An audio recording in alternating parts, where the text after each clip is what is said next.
오늘 주시는 하나님의 말씀은 잠언서 22장 1절부터 29절까지의 말씀입니다. 중심 요절은 18절까지입니다. 저는 오늘 본문 말씀 1절을 말씀을 보았습니다. 1절 말씀에 보면 많은 재물보다 명예를 택할 것이요 은이나 금보다 은총을 택할 것이니라 라고 말씀하고 있습니다.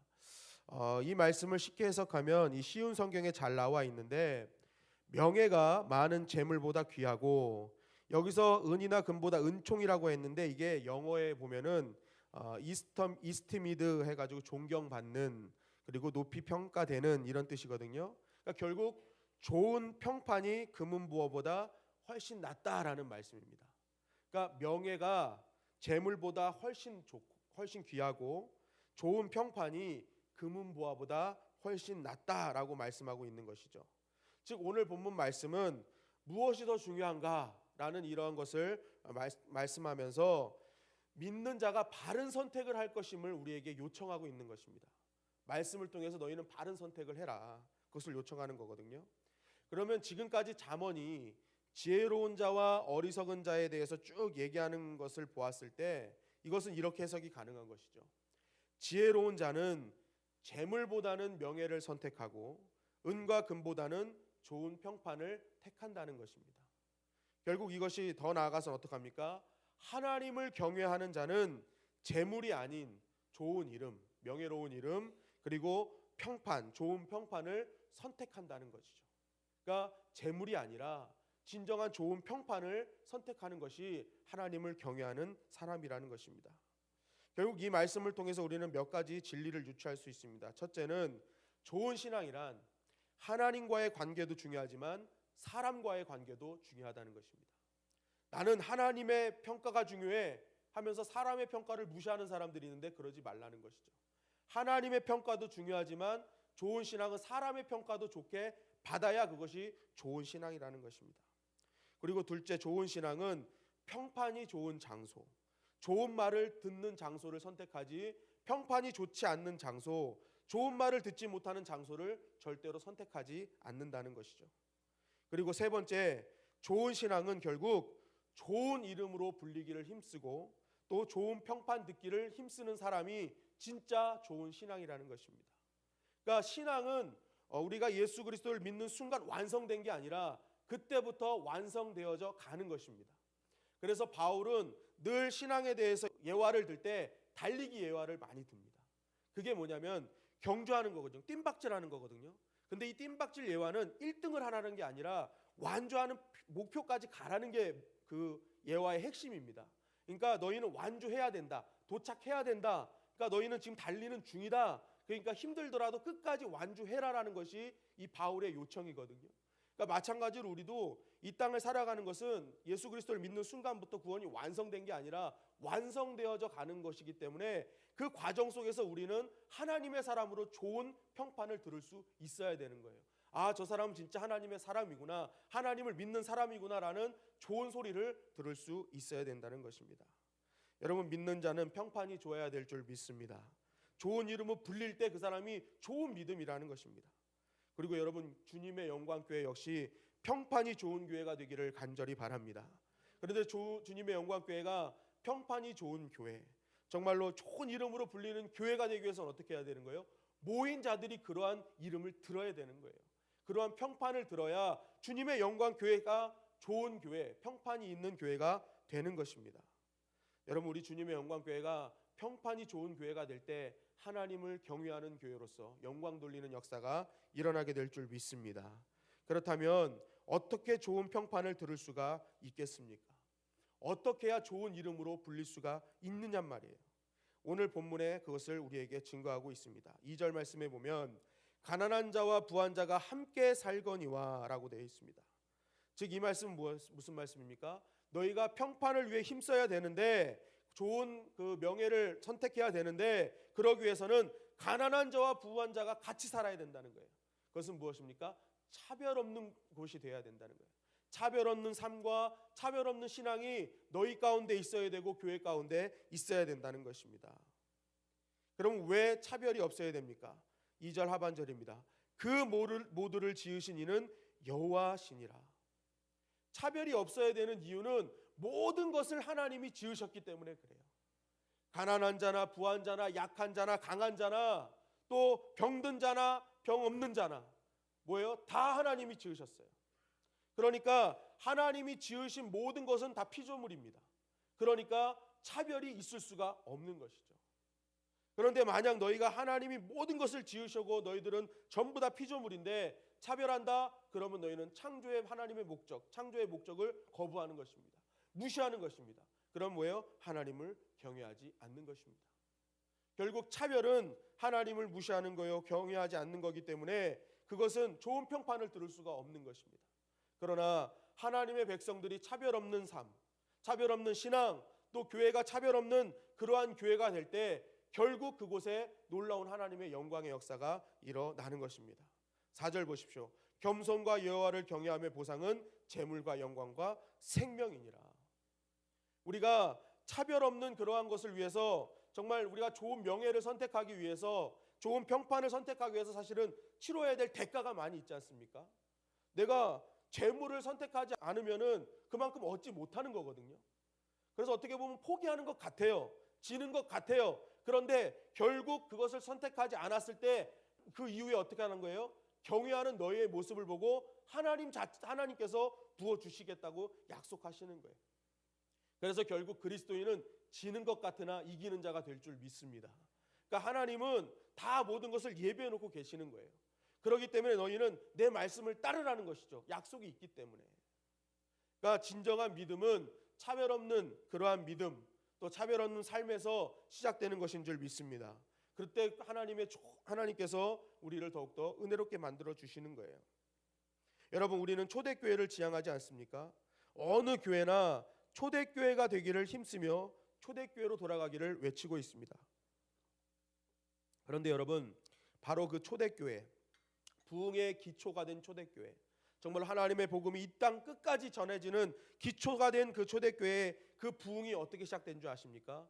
바로 그 교회가 차별 없는 교회였다는 것입니다. 가난한 자나 부한 자나 기득권 있는 자나 없는 자나 다 교회가 문턱이 낮았기 때문에 그 초대교회는 부흥할 수 있었다는 거예요. 사도행전 6장에 보면은 초대교회에 7집사를 선출하는 사건이 등장합니다.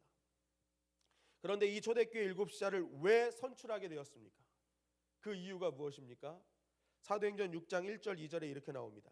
그때의 제자가 더 많아졌는데 헬라파 유대인들이 자기의 과부들이 매일의 구제에 빠짐으로 히브리파 사람을 원망하니 12사도가 모든 제자를 불러 이르되 우리가 하나님의 말씀을 제쳐놓고 접대를 일삼는 것이 마땅하지 아니하니. 이 초대교회가 시작되면서 집중적으로 했던 사역 중에 하나가 구제 사역이었습니다. 그런데 이 구제 사역이 잘 되다 보니까 이 초대교회는 가난한 사람이 없었어요. 그런데 초대교회가 굉장히 막 부흥하면서 사람 수가 많아졌습니다. 그러다 보니까 이 균등하게 나갔던 구제 사역이 어느 순간에 이 헬라파 유대인들이 빠지고 히브리파 유대인들에게만 자꾸만 나가는 거예요. 근데 왜 그랬냐면 당시 이 헬라파 유대인들, 히브리파 유대인들, 이 두 유대인들 중에 이 히브리파 유대인이 기득권을 잡고 있었거든요. 그리고 모든 사도 역시도 히브리파 유대인들이었습니다. 이 헬라파와 히브리파는 어떻게 갈라졌냐면 간단합니다. 헬라파는 이 이스라엘이 분열 왕국 이후에 아수르와 바벨론에 멸망할 때 그것을 참지 못해서 도망간 사람들, 또 어떤 사람들은 포로로 잡혀간 사람들, 이스라엘 땅에서 나간 사람들이 결국 헬라어를 사용하면서 헬라파 사람들이 되었고, 이 히브리파 사람들은 어떤 상황 가운데서도 이 땅을 지킨 사람들입니다. 그래서 모국어인 히브리어, 아람어를 쓰는 사람이 히브리파 유대인들이었습니다. 그러니까 사실 이 히브리파 유대인들의 자긍심은 대단했습니다. 왜냐하면 히브리파 유대인 입장에서는 헬라파 사람들은 어떤 사람이에요? 어쨌든 힘들고 어려울 때 나라를 등지고 도망간 사람들이었습니다. 그러니까 히브리파 유대인 입장에서는 헬라파 유대인들을 그렇게 반갑게 받아줄 그러한 사람들이 아니었다는 것이죠. 어쨌든 이 기득권은 누가 갖고 있었어요? 히브리파 유대인들이 갖고 있었다는 것입니다. 그러다 보니까 이 자연스럽게 모든 배분이 히브리파 유대인에 집중될 수밖에 없었어요. 그렇게 이렇게 딱 되는 걸 보니까 사도들이 보고 안 되겠구나, 이게 바르게 집행돼야겠구나 하고 그것에 집중할 수 있는, 사역할 수 있는 7집사를 선택한 것입니다. 그런데 이 7집사를 선택하고 났는데 놀라운 일이 벌어집니다. 놀라운 일이 벌어져요. 7집사를 딱 선택하고 나서 그 이름을 보니까 어떤 사람들이 뽑혔느냐? 헬라파 유대인들만 뽑혔어요. 여러분 한번 보십시오. 히브리파 유대인들이 기득권을 갖고 있고 더 많은 다수를 이루고 있었습니다. 그러면 이 투표로 선출됐을 때 어떤 사람들이 선출돼야 돼요? 다수인 사람들이 선출되는 게 맞습니다. 왜냐하면 사람이 많을수록 선출되는 건 다수가 되는 거니까. 그런데도 불구하고 히브리파 유대인들이 선출되지 않고 헬라파 유대인이 전부가 선출됐어요. 그것은 무엇입니까? 히브리파 유대인, 기득권을 갖고 있고 다수였던 히브리파 유대인들이 자신의 기득권을 내려놓은 것입니다. 자신이 양보한 거예요. 희생한 거예요. 우리가 할 게 아니라 니네가 해야겠구나. 자, 이제는 너희들이 기득권을 갖고 해봐라 하고 다수였던 기득권을 갖고 있던 히브리파 유대인들이 자신의 모든 것을 다 내려놓은 것입니다. 결국 이 히브리파 유대인들이 함께 살자는 구호 아래 모든 것을 양보하고 희생했을 때 그때부터 초대교회는 진정한 부흥의 역사가 일어났다는 것입니다. 사도행전 6장 6절부터 7절입니다. 사도를 앞에 세우니 사도들이 기도하고 그들에게 안수하니라. 하나님의 말씀이 점점 왕성하여 예루살렘에 있는 제자의 수가 더 심히 많아지고 허다한 제사장 무리도 이도에 복종하니라. 이 이후에 어떤 일이 벌어졌다는 거예요? 엄청난 부흥의 역사가 일어났다는 거예요. 그러니까 초대교회가 정말 진정으로 하나님의 말씀에 복종하고 정말 문턱이 낮아지고 서로 양보하고 함께 사는 교회가 되니까 그 놀라운 하나님의 역사를 이루기를 시작했다는 것입니다. 여러분, 우리가 꼭 기억해야 될 것은 무엇입니까? 진정한 교회는 함께 사는 교회가 진정한 교회인 줄 믿습니다. 나의 기득권을 내려놓고 정말로 건강한 자나 아닌 자나 부한 자나 가난한 자가 함께하는 교회가 될 때 그 교회를 하나님이 들어 사용하시고 좋은 평판이 있는 교회로, 정말로 이 시대에 쓰임받는 교회로 하나님께서 만들어 주신다는 것입니다. 여러분, 우리 주님의 영광교회가 이러한 아름다운 팀워크가 있는 교회가 되기를 간절히 바랍니다. 정말로 높은 자나 낮은 자가 함께 예수 그리스도의 이름으로 모이는 교회가 될 때 그 교회를 들어 하나님께서 아름다운 교회로, 정말로 큰 교회로 하나님께서 만들어 주신다는 것입니다.